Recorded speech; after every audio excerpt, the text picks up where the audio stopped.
केवट जी ने जब राम जी को गंगा पार किया, आहा, भगवान ने चाहा कुछ दूं, पर हम तो तापस वेश विशेष उदासी, 14 बरस राम वनवास। हम तो तपस्वियों के भेष में हैं, हमारे पास कुछ है नहीं है। केवट जी ने गंगा पार करवाया, नाव की जो मेहनतानी मजदूरी है वो तो देना ही चाहिए, पर हमारे पास तो कुछ है नहीं, का देवें। श्री किशोरी जो समझ गई, पत्नी का अर्थ ही है जो पति को पतन से बचाए वो है पत्नी, और जो पत्नी की हर पल रक्षा करे वो है पति। अब आजकल उल्टा ही हो गया, भगवान ही बचाए। बोलो सीताराम, जोर से बोलो। पहले के जमाने में पतन से बचाती थी, अब आज के जमाने में जो तुम्हें करना हो सो करो। आहा, श्री किशोरी जी से सीखो। मां जानकी जी ने देखा भगवान संकोच में है, इनके पास कुछ है नहीं केवट को देने के लिए। श्री किशोरी जी जान गई, अपनी मुद्री उतार कर चुपके से राम जी के हाथ में दे दी। बोले ये वही है हमारे पिताजी की दी हुई, आपने जो पहनाई। सुनो, ये आभूषण है हमारा, सुहागी समझो,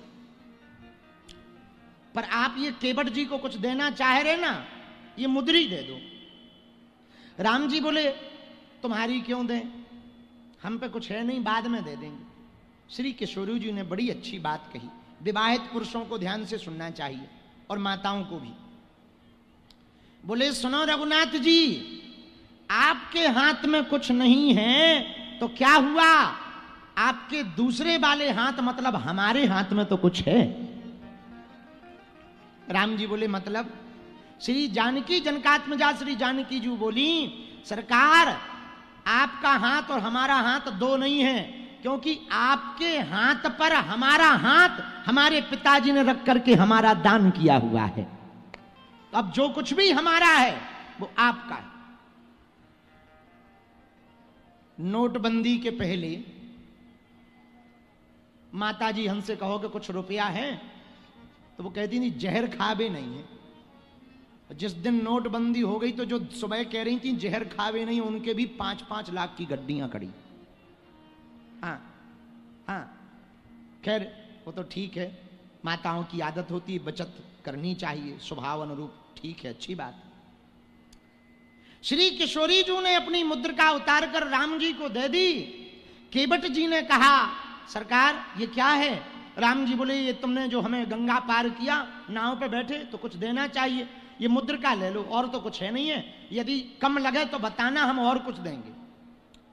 केवट कहता प्रभु हमने इसीलिए आपको नाव पे बैठाया।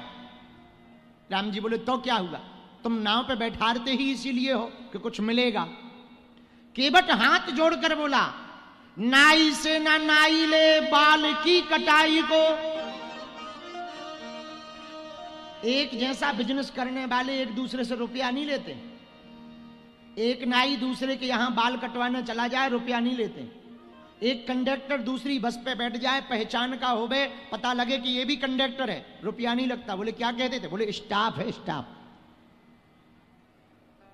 नाई से ना नाई लेत बाल की कटाई को, धोबी से ना धोबी लेत वस्त्र की धुलाई को।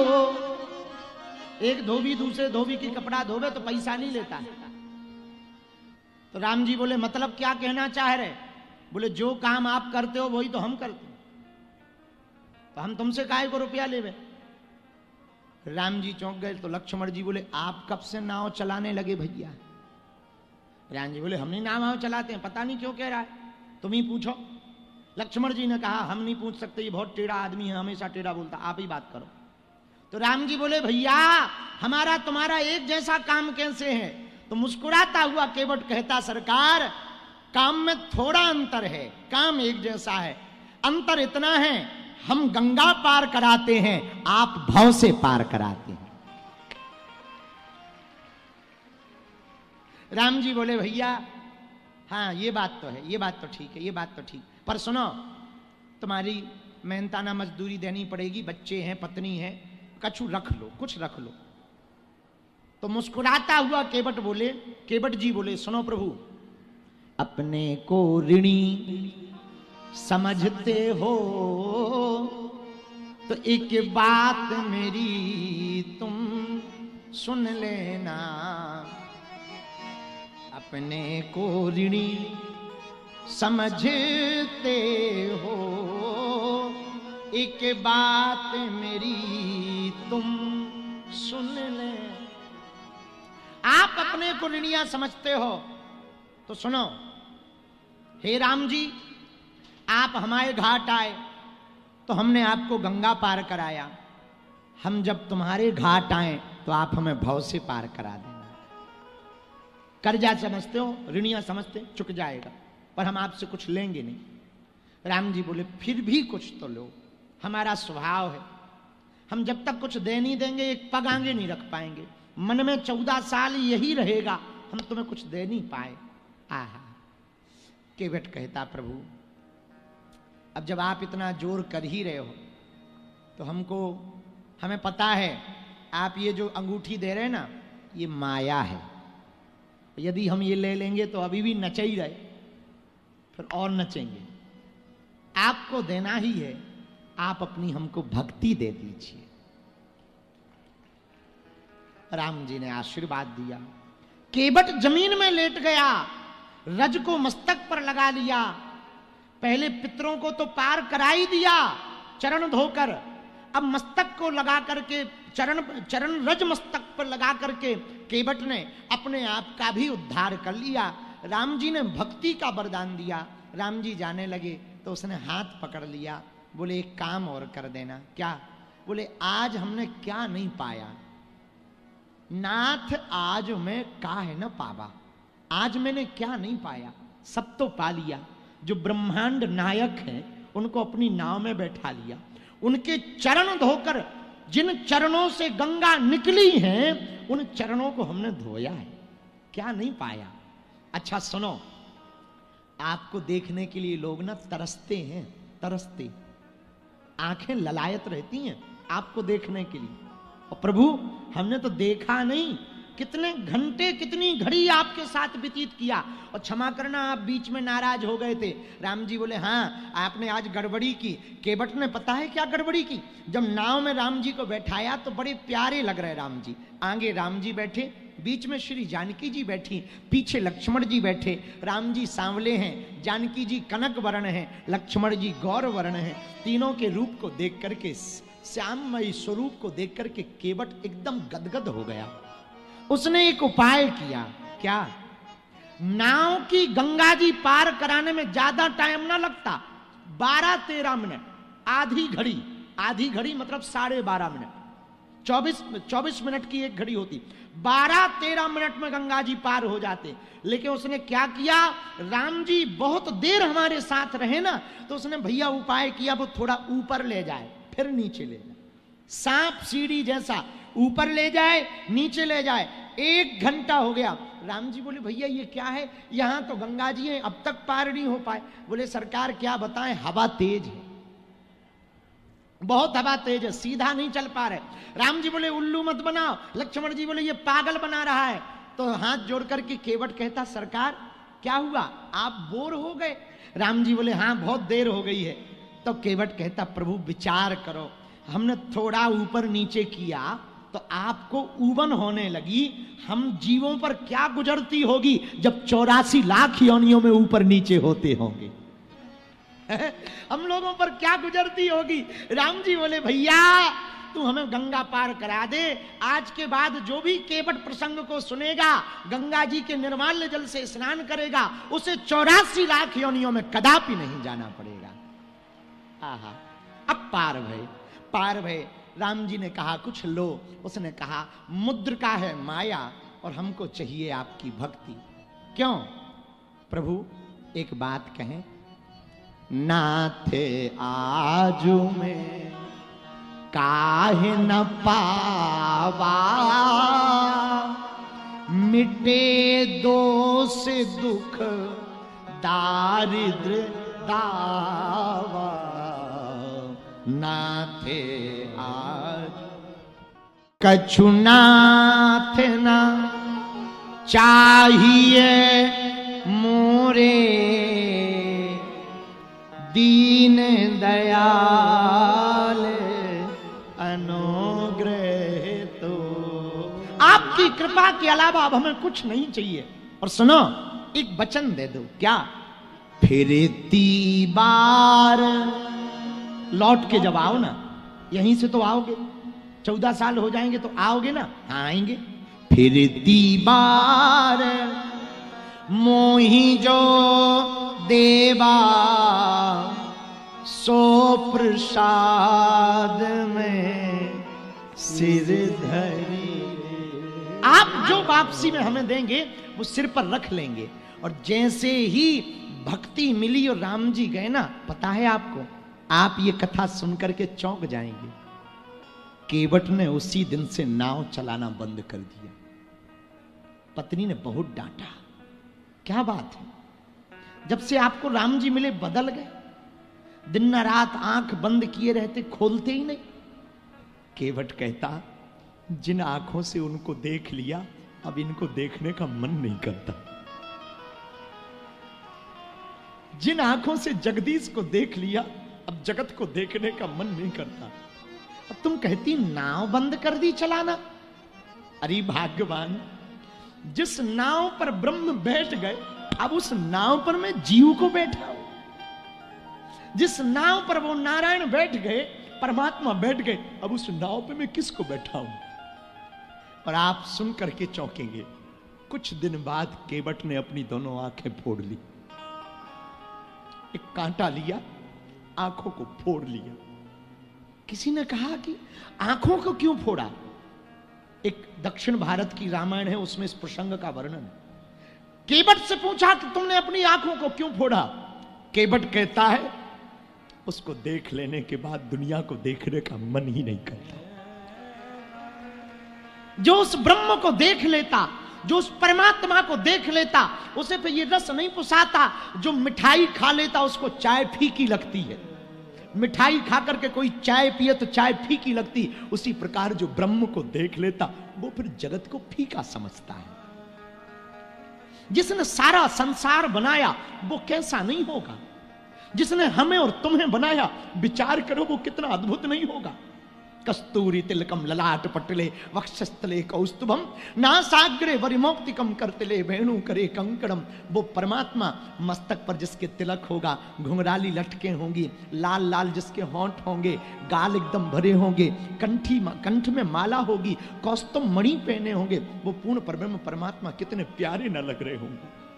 केवट ने कहा, भाग्यवान, अब भला क्या देखूं जगत को?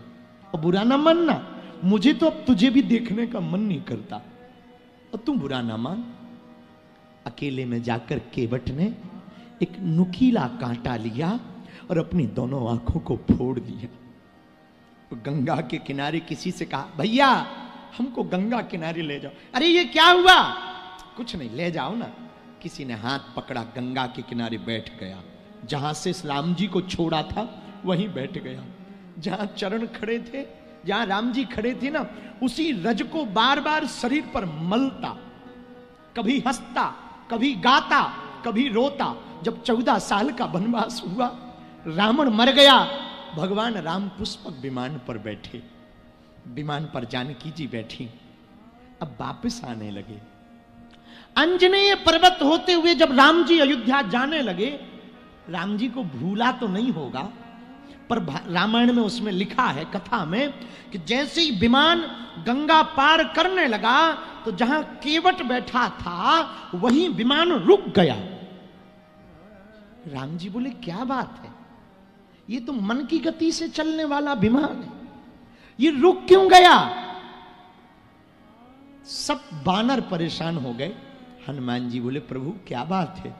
राम जी बोले, विमान को नीचे करो, यहां हमारा भगत केवट बैठा। विमान को नीचे लाए। नेत्र हैं नहीं केवट के। जैसे ही आहट सुनी, वो खुशबू से पहचान गया, परमात्मा आ गए, राम जी आ गए। दोनों बाएं फैला के, प्रभु की जय हो, अयोध्या नरेश की जय हो, कौशल्या नंदन की जय हो, जय हो, जय हो। चिल्लाता हुआ दौड़ा दौड़ा आने लगा। राम जी बोले भैया ये कौन है जिसे दिखाई नहीं पड़ रहा? हाथ जोड़ के बोला सरकार आपका ही दास केवट। अरे क्या हुआ ये? तुम्हारी आंखें क्यों फूट गई? फूटी नहीं है, फोड़ ली है। क्यों फोड़ी? संसार को देखने का मन नहीं है, अब तो बस आप में ही जीवन व्यतीत करना चाहे, आपके अलावा कुछ अच्छा नहीं लगता। भैया एक बात कहूं, बुरा न मानना, जिसे भगवान से प्रेम हो जाता ना, उसे फिर कुछ भी अच्छा नहीं लगता, कुछ भी अच्छा नहीं लगता। वो करता हुआ सब दिखाई पड़ता, पर उसका मन तो ना भगवान में ही रमा रहता। आप लोग जब हमारे पास आते हो दरबार की अर्जी लेकर, हमको ये नहीं, बुरा भी नहीं लगता, पर अर्जी हमको अच्छी नहीं लगती। हमको लगती कि तुम हमसे ये पूछो भगवान मिलेंगे कैसे। हमको लगता कि आप आके पूछो कि प्रभु गुरुजी हमको भी राम जी की भक्ति मिल जाए, हमको भी हनुमान जी की भक्ति मिल जाए। भैया बहुत जीवन तुमने ऐसे गवा दिया, खा के पी के, गंदा बोलकर, गंदा सोचकर, न जाने क्या क्या कहकर। अब तो बहुत जीवन व्यतीत हो गया, अब आप व्यर्थ ना गवाना, अब आप इसको व्यर्थ मत जाने दो। अब आप ना आज से प्रण ले लो, उस ब्रह्म की भक्ति को पाकर के ही रहना जिसने पूरी दुनिया को बनाया। उसका जो सुख है वो हम बयां नहीं कर सकते, हम कह नहीं सकते भैया। वो जो आनंद है ना, स्थिर आनंद है। चमत्कार से जो तुम्हारी पीड़ा है हमारी सिद्धियों के बल पे, वो तुम्हारी मिट जाएगी। लेकिन ये पक्का है तुम्हें दूसरी दिक्कत आएगी, नई समस्या आएगी, ये तय है, ये जगत की रीति है। विपत्ति तो आनी ही है, कोई इस संसार में ऐसा नहीं है कि विपत्ति ना आए। पत्थर भी जब तक हथौड़े की पिटाई नहीं खाता तब तक वो मूर्ति नहीं बन पाता। लकड़ी भी जब तक लकड़ी को काटा ना जाए, कील ना टोकी जाए, तब तक वो लकड़ी के काष्ठ की जो है कुर्सी या बेड नहीं बन पाता। सोना भी जब तक तपता नहीं ना, तब तक आभूषण नहीं बन पाता। डायमंड हीरा भी जब तक तरासा नहीं जाता ना, तब तक पहनने लायक नहीं बनता। वैसे ही जिंदगी भी है, जब तक धक्के नहीं लगते तब तक अनुभव नहीं आता। और जीवन में तुम्हें धक्के लगे ना, घबराना मत। मुसीबतें आए ना, घबराना मत। मुसीबतों को तुम अपना साधन बनाओ, विपत्तियों को भी तुम अपना साधन बनाओ, बुरे दिनों को भी तुम भगवान की कृपा मानो। एक बात याद रखना, तुम यदि बुरे दिनों को भी भगवान की कृपा मानोगे ना, तो कब तुम्हारे बुरे दिन निकल जाएंगे तुम्हें पता ना चलेगा।